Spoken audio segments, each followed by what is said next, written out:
Hey, what's up everyone? Morey Croson here, and today we're going to be breaking down Trayvon Bromell's 9.75. I'm going to start the video right now. This is the newest edition of the Performance Lab. Reach your individual goals. We don't want to just talk about straight line speed. We also want to talk about your ability to be quick.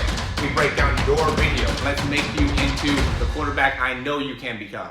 All right, so if you've watched any of the videos on my channel before, or at least some of my breakdowns of sprinters here, you know that I really have, I like to do comparisons, and I put a big focus on how much distance are we picking up per step. And I really think what's important about how much distance we're picking up per step is how are we striking the ground, right? And really being able to consider the action that is needed in order to properly strike the ground in order to make it so we can run as fast as we can. So, what we're going to do here is we're going to just start off on the right is when Trayvon Bromell ran that 9.75. We'll start time here at 3.090, and, just so ridiculously fast in terms of how quick he was from, when he came off to then when he hit the ground.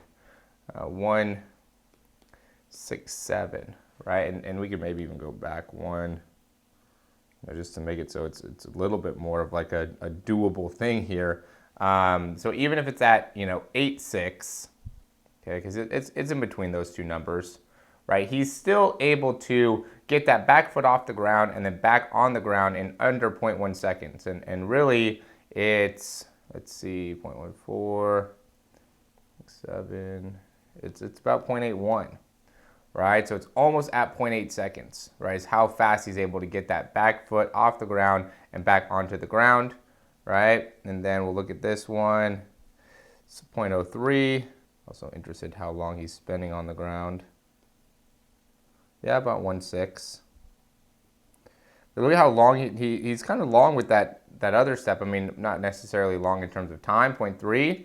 Right, usually we're seeing closer to actually 0.28, 0.29, so he is a little bit long with that step, right, with how long he's been off the ground there. But either way, very, very low with his feet, right? Look at how fast he is with his feet and very low with his feet, and he's getting most of his range side to side, and he's already in a great position, right? And so what ends up being the big case here is, obviously this is wind aided, right? And so, that takes away a little bit of the legitimacy, or does take away the legitimacy of the run, right? So it doesn't give him the actual world lead, even though this year it would if it was, win legal. And the big difference, though, so if we look at from when he ran the Olympics at 10 seconds, he was crossing the line, crossed the line at about 46.5, right? And we look at the same thing for him here, and that was his 45th step, 45, kind of 45.5.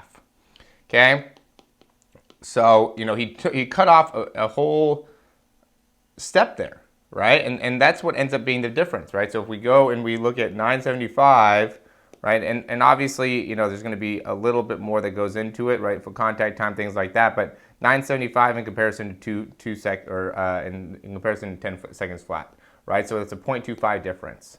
Okay, so then what I like to do is I just look at, okay, how long of a leg cycle do we have? And he did that, not even running all the way through. So he probably could have ran closer to 9.7 flat, maybe even could have beaten the 9-second or 9.7 mark. But when you watch him run here, so he's landing 8.5, he's off, probably about 5.8, 5.8, 5.9, somewhere in there. And he's striking back down at 8.93, right? So the whole leg cycle from when the foot hits the ground until when when the foot hits the ground until he cycles all the way through and then touches the ground again, it's 0.43 seconds, right? And so when you go and you look at that, right, and we take that in step, and you end up having to kind of half that, right, because this is going to be kind of two steps, right? So this is one step, okay, and then this would be the second step, right? So you kind of have to cut that in half. Right, so when you cut that in half, that's going to be about 21.5 seconds, okay? So it doesn't end up being exact, right, to this, but it's about the same amount, right? So what we're doing here, when we're able to cut off of a step, right, or half of a step, right, and able to still maintain the same type of foot contact time, right? So let's just look to see foot contact time where he was at. 3.54, 6.14, somewhere in there. so quick with his foot contact time. It's crazy. Yeah, so somewhere in the 0.07, 0.08. And obviously, I'm just taking one, so it's hard to get an exact sample size with this.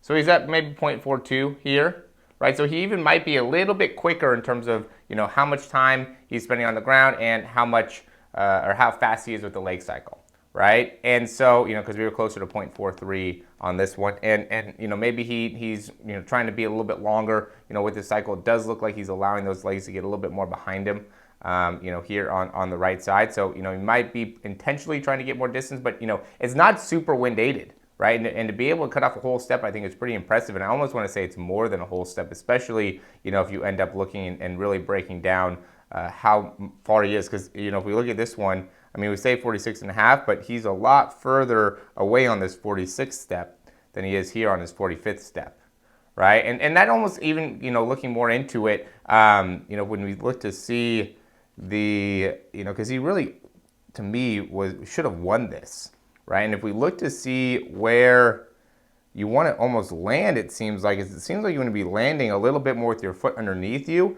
rather than too far out in front. Because when you land with that foot underneath you, like right on the line, I'm saying here, you could better lean, right? Because if he would have leaned forward more, he's really putting himself at a risk for messing up his hamstring, right? Because his foot's still off the ground here.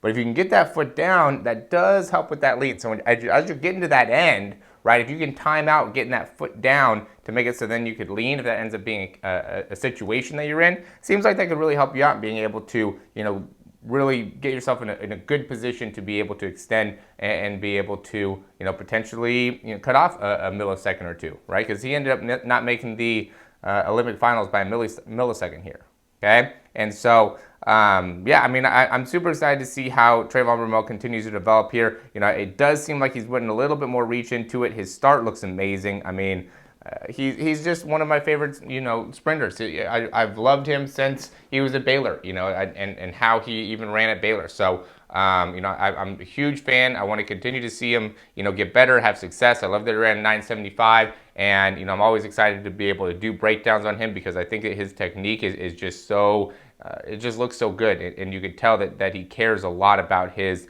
performance and he puts a lot into his training and his technique. And so, I think he deserves all the recognition and the success he's getting, and I can't wait for him to continue to get more and more success as he continues to, develop as a sprinter. So, yeah, interesting to see some of the changes that he's making from a technique perspective. He's still really fast. I would love to be able to see, potentially some improvements with the front side mechanics.